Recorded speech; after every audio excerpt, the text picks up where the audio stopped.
O Brasil enfrenta uma das piores secas das últimas décadas. Aqui em Minas foram 82 dias consecutivos sem chuva. Céu com nuvens carregadas está cada vez mais raro. Já está há mais de 3 meses sem chuva consecutiva, de dias sem chuva. Então, hoje quebrou essa sequência longa de seca, né, principalmente que a gente sente mais por causa do calor e da baixa umidade relativa do ar. Então, a gente sentiu mais porque ao longo da estação chuvosa de 2013 e 2014, principalmente nos meses de janeiro, fevereiro e março, a chuva foi bem abaixo da média.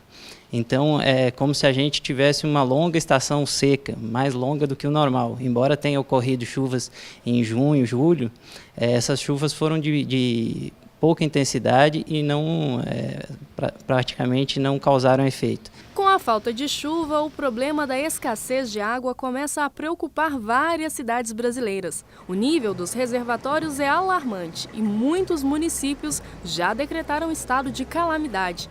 Em tempos de seca, o que você tem feito para driblar a falta de água? Eu já moro em apartamento, né? Então a gente, obviamente, não tem nem jardim nem calçada. Mas a gente tem procurado juntar as vasilhas para lavar num único momento. Os banhos também estão sendo mais rápidos, né? Na medida do possível, porque está realmente muito quente, né?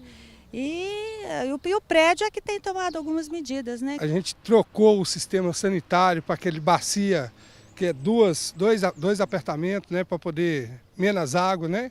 A Gianine mora em uma casa bem espaçosa e há alguns meses tem adotado cuidados para evitar o desperdício. Embora não tenha faltado água para a gente aqui ainda, a gente sabe da necessidade de estar fazendo uma economia real. Convidamos a Darcy, do Movimento das Donas de Casa, aqui de BH, para ir até a residência da Gianine e verificar se ela realmente tem feito uma boa economia e dar mais algumas dicas. A primeira parada é a cozinha.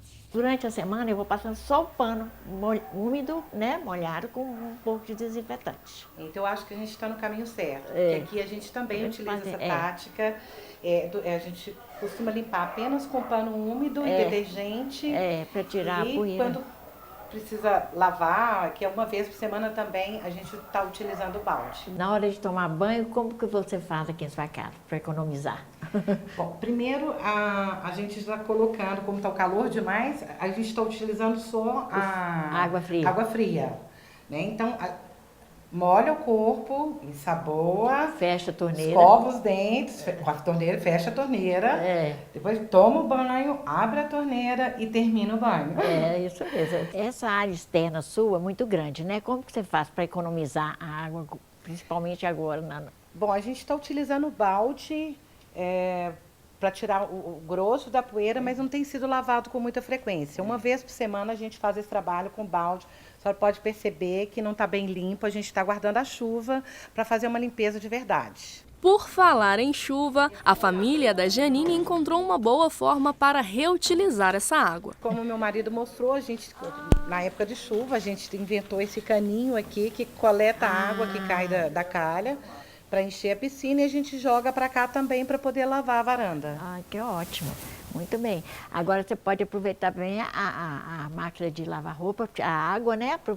Reaproveitar, né? Com certeza. A máquina a água da máquina de lavar roupa a gente utiliza para molhar uma hortinha que a gente mantém no quintal. Agora é torcer para que a chuva prevista caia e aumente o nível dos reservatórios. A tendência é que para os próximos dias, a partir da primeira semana de novembro, a gente já tenha estabelecido a estação chuvosa com a ocorrência de chuvas bem regulares a partir de então. Isso, e a Copasa divulgou uma nota informando que a seca provocada pelo prolongamento atípico período de estiagem vem reduzindo os níveis dos mananciais de Minas Gerais e tem sido uma preocupação para o estado. Das 631 cidades atendidas pela companhia, apenas 21 se encontram em situação crítica. Nesses casos, a Copasa tenta minimizar o problema por meio de rodízio de abastecimento, manobras operacionais diárias, mudanças nos pontos pontos de captação e perfuração de poços artesanais na região metropolitana de Belo Horizonte e a produção de água continua normal no sistema das bacias do Rio das Velhas e do Paraopeba. Até o momento, não há risco de desabastecimento nessa região. Mas a gente precisa estar atento, com certeza, cada um de nós fazer sua parte. E para continuar falando sobre esse assunto, eu recebo aqui no estúdio o biólogo Francisco Mourão. Tudo bem, Francisco? Tudo bem. Obrigada por ter vindo. Eu que agradeço o convite. Obrigada, eu que agradeço a sua presença aqui para a gente entender ainda mais, né?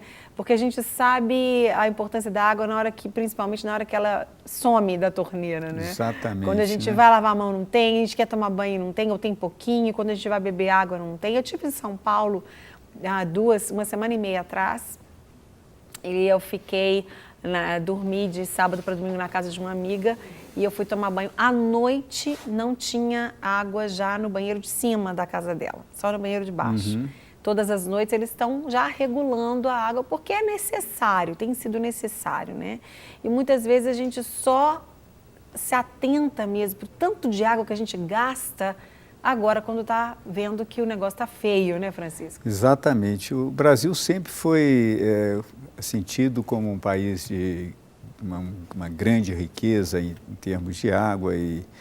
Agora, essa água não está distribuída uniformemente no território nacional. Grande parte da disponibilidade de água está na Amazônia e no sul, sudeste e centro-oeste a gente tinha até uma quantidade razoável, né, para atender às necessidades humanas e geração de energia, etc.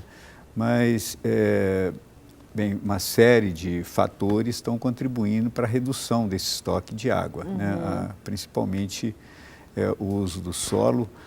Até há 30 anos atrás não se pensava que as atividades humanas poderiam ter um impacto tão grande assim no clima, na precipitação, principalmente na precipitação hídrica. E agora, de 30 anos para cá, os climatologistas estão identificando que cada vez mais a importância da cobertura vegetal nativa no ciclo da água, né?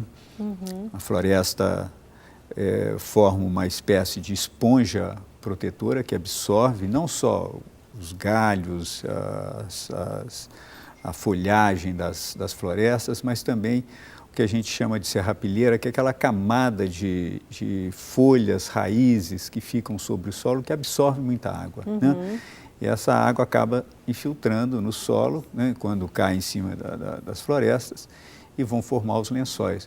Hoje, nós aqui no Sudeste, a gente derrubou em torno de 93% da nossa Mata Atlântica. Então, a gente está com esse solo desprotegido. O que é um grande absurdo. Exatamente. Né? E, além disso, essa redução da cobertura vegetal, ela interfere no processo de ciclagem, do ciclo da água, quer dizer, a quantidade de água lançada, como a menor quantidade de água reservada pelas florestas, a evaporação tanto dos rios, do solo e da evaporação das plantas, ela é reduzida, então isso reduz também a quantidade de nuvens formadas. Né? E um aspecto importante que a gente tem que lembrar é que está se identificando uma importância muito grande da floresta amazônica no clima, na precipitação hídrica aqui das regiões centro-oeste e sudeste brasileiros, né?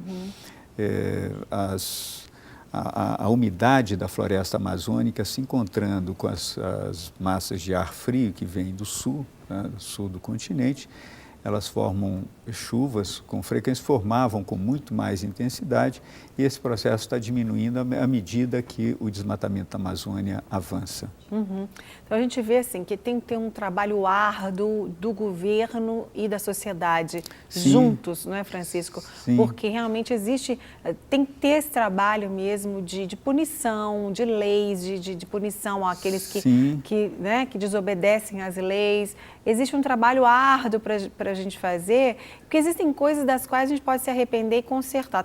Tem coisas que não tem mais volta, né? E o que vai trazer consequências, já está trazendo consequências terríveis para o nosso planeta de uma forma geral, e a gente está vendo agora, aquilo que a gente achava que ia demorar 50 anos para acontecer, não é isso? Está acontecendo agora. Exatamente.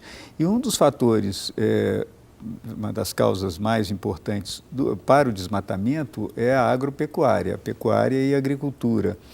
E é justamente os atores, né, dessas duas atividades é que desmatam mais. Infelizmente, a agricultura e a pecuária brasileira se desenvolveram em cima de um modelo de expansão horizontal que não se preocupou em conservar as florestas. E eles são os que mais estão sentindo esse problema da chuva hoje. Verdade, é interessante até para aproveitar a questão da própria atividade deles, o que você planta, você colhe, sim, né? Exatamente. No caso, eles estão plantando, mas não estão colhendo o subsídio, eles estão colhendo o desmatamento, ou seja, a falta de chuva que tem atrapalhado os animais, tem atrapalhado todo o crescimento do próprio negócio deles. Exatamente, exatamente. Nós conversamos muito com pessoas que trabalham no campo e têm atividade agropecuária como negócio delas, e a reclamação é geral, né, que a chuva foi escassa demais. Esse ano nós tivemos um total de chuvas que equivaleu a 35% da média histórica, né, de janeiro até outubro. É muito e pouco. Principalmente nos meses de janeiro e fevereiro, que são os meses importantes para o desenvolvimento da lavoura, praticamente nós não tivemos chuvas. Então, a perda da produção agropecuária nesse período foi muito grande. Eu conversei com várias pessoas, principalmente no noroeste de Minas, que é uma região super desenvolvida do ponto de vista agropecuário, que disseram que a perda foi quase total. Né? Isso é muito triste. Que pena também, triste também que o nosso tempo está acabando.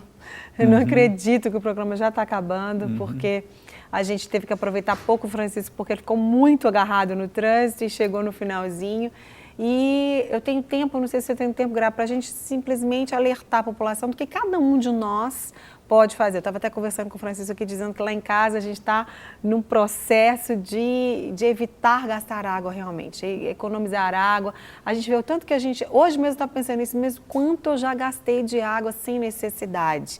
Aqueles banhos demorados, né? Sim. Lembrando que banho não é uma terapia, banho é só para lavar mesmo, que precisa ser lavado rapidinho, né? E economizar água, não deixar aquelas coisas básicas, pequenininhas, que eu acho que todo mundo sabe, a gente sabe, cada um de nós sabe. Nós somos quase 200 milhões de pessoas no Brasil. Se cada um fizer a sua parte, a gente consegue pelo menos um pouco, certeza. Né, Francisco, ajudar cada um. Eu acho importante isso, né, a gente reeducar, né, mudar os nossos hábitos, e ao mesmo tempo também é uma interferência de dentro para fora.